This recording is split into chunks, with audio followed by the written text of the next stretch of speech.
Hi, my name is Heather Adams. I'm known in the SCA as Lady Isabel de Carnoth, and today I'm going to be filming a demo of dyeing with natural purple dead nettle. I did a project on display at Holiday Fair in Berenice Deerbach last fall where I compared purple dead nettle and red onions to dye the color green. And what I have right here is my hood from that project.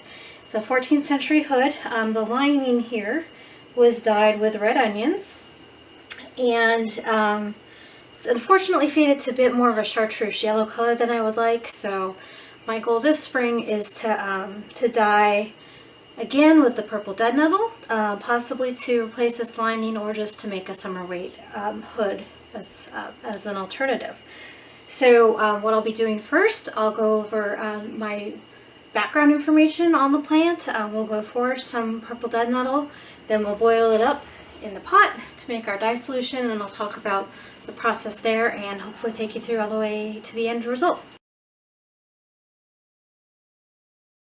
So what we have here is my display from Holiday Fair, and the cats have beat it up a little bit so it's not quite as pristine as it was, but hopefully you can at least see the main points here.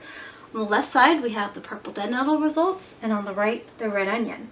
And what I did was a factorial design with looking at the effect of both iron and mordant.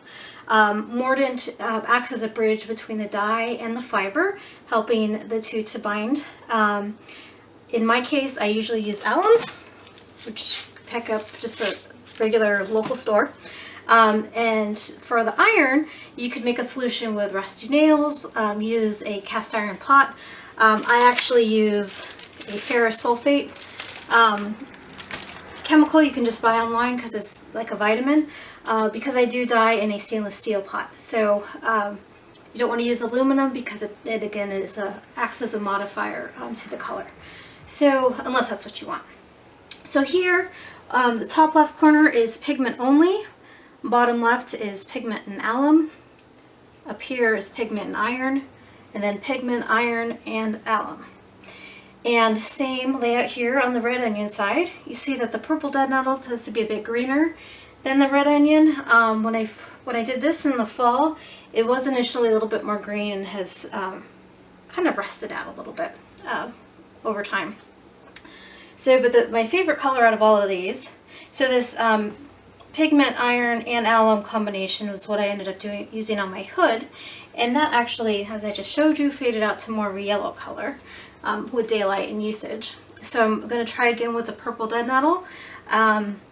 The pigment and iron alone is a little bit darker than using the alum mordant.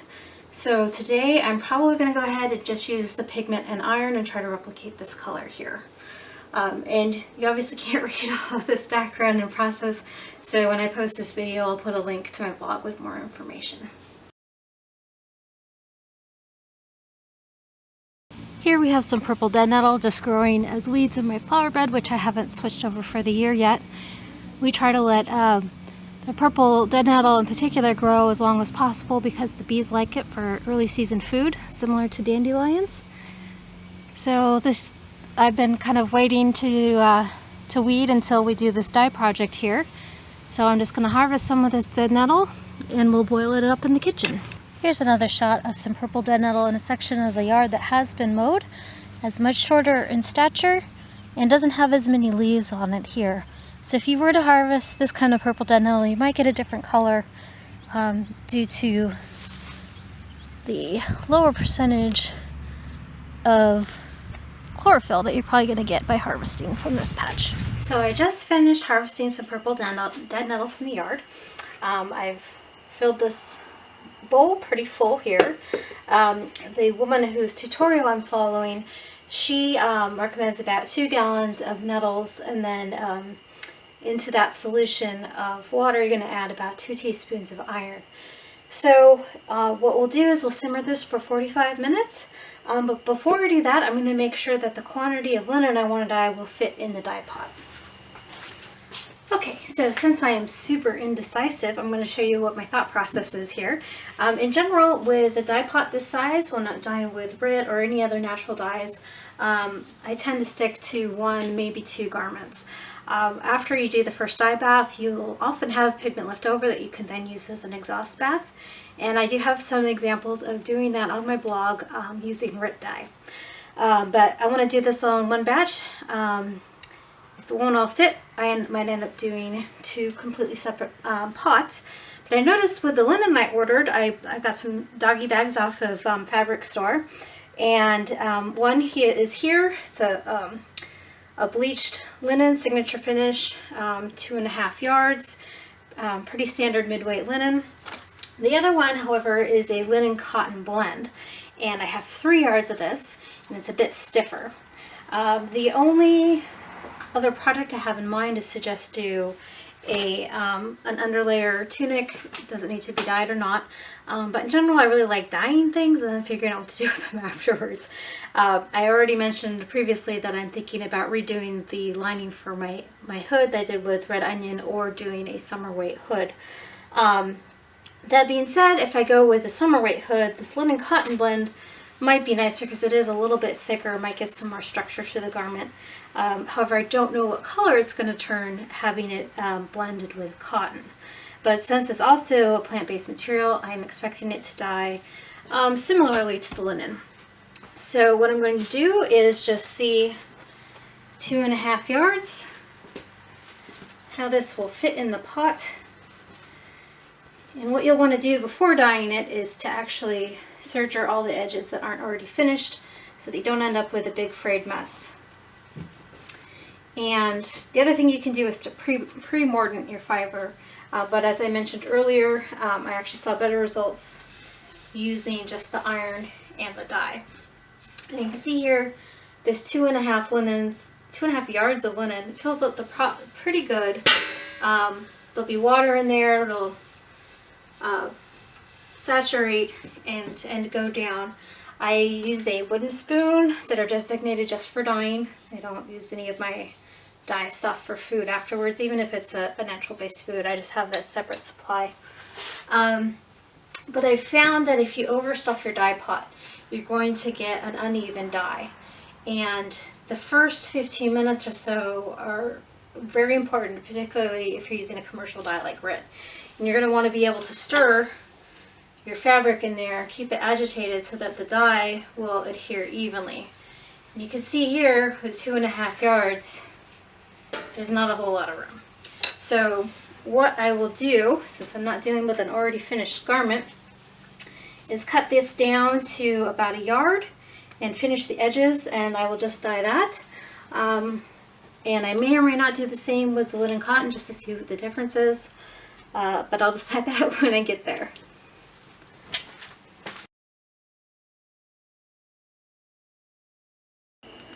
So here I've now just placed the purple dead nettle into the pot and filled it up with enough water to cover the purple dead nettle, as well as a little bit extra just to be sure I have enough quantity for my fabric.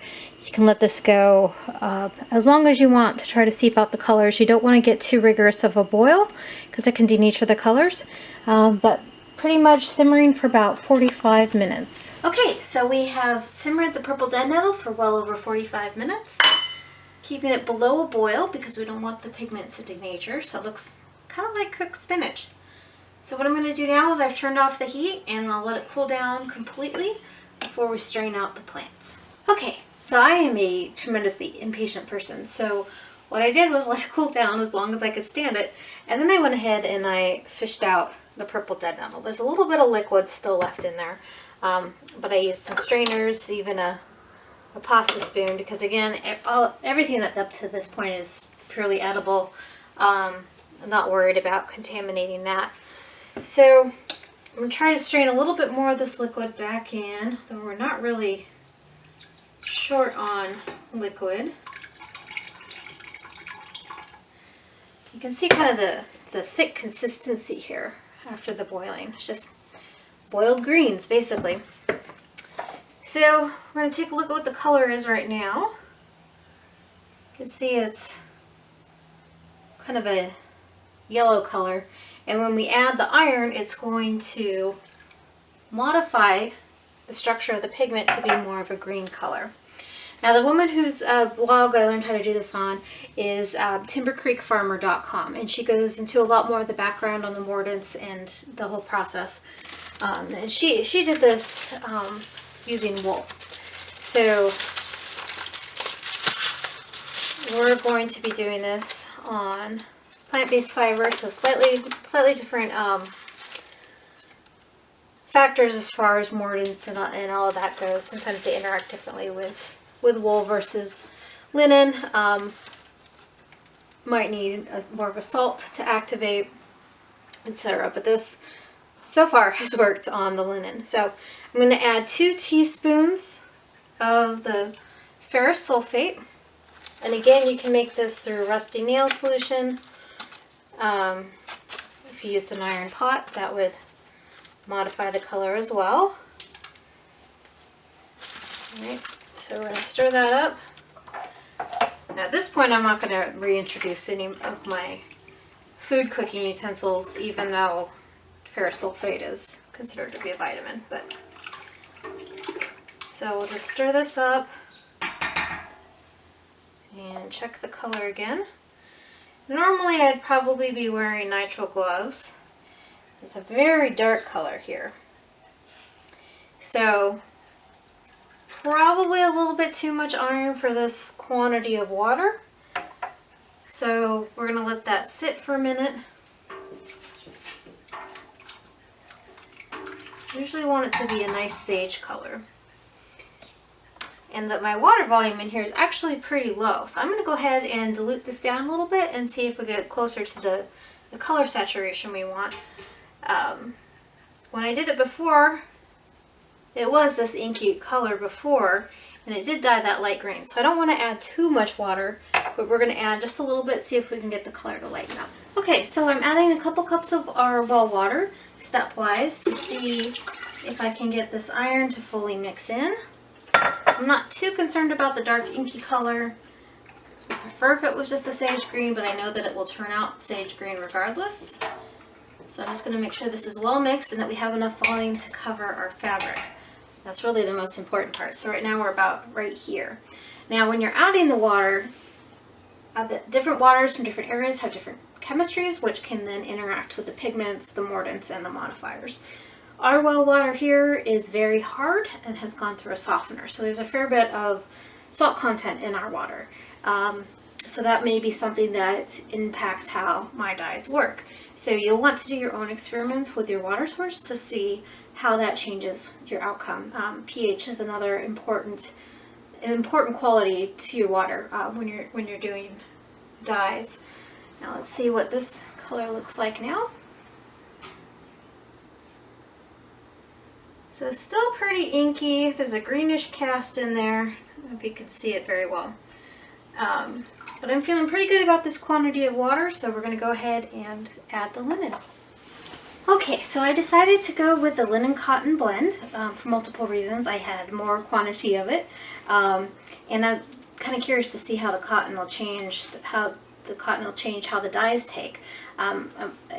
Also went ahead and just used some pinking shears. Again, I'm curious to see how they'll hold up in the dye bath instead of taking the time to stitch the edges down. So again, this is very experimental in several ways. So we'll see what we get. I went ahead and pre-washed the fabric, make sure that there's no sizing left in it. Got it nice and damp so that when we add it to the dye bath, it should wick in a little bit more evenly than if you were to add a dry fabric to your dye bath. So we're going to feed this in.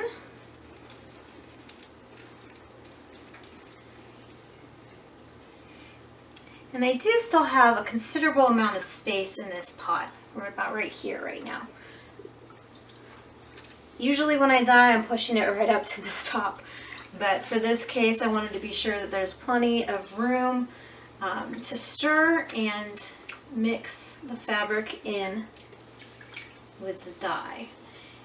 Now, I said before that the first 15 minutes or so are especially important to keep moving when using RIT dye, and I'm assuming that that holds for natural dyes as well. You want to make sure you have a nice initial coverage right at the beginning, so as these pigments and dyes start to adhere, you have a more even coverage.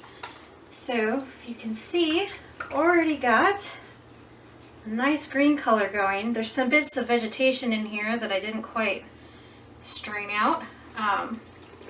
So if you're a little bit more picky than I am, you can go ahead and perhaps change pots if you have two different dye pots, strain it through a cheesecloth, etc. But I'm more about experimenting and seeing what happens and how I can push things. So we're going to proceed. So just going to keep stirring this. I wanted to tell you guys a little bit more about the purple dead nettle that I'm using. So the scientific name is Lamium purpureum. I'm probably pronouncing that wrong. It's actually in the mint family. It's not a proper nettle. It is used for treating allergies. There's high vitamin C content, fiber, antioxidants. I've seen a pesto recipe that's again linked on that timbercreekfarmer.com website that I mentioned earlier. There's supposedly some anti-inflammatory properties. But really, we just grow it. Well, growing is a generous word. It's kind of a weed. There's a lot of weeds here in the U.S. that are derived from invasive European plants that have medicinal properties when they're brought over here. So we encourage it to stick around again because of the bees. In the early season, there's not a lot of flowers out, so we have dandelions and we have purple dead nettles. There's some violets popping up, some periwinkle, some wild onions, some of them are flowering. There's really not a whole lot of bee food out there, so we keep the purple dead nettles out there to keep the bees happy.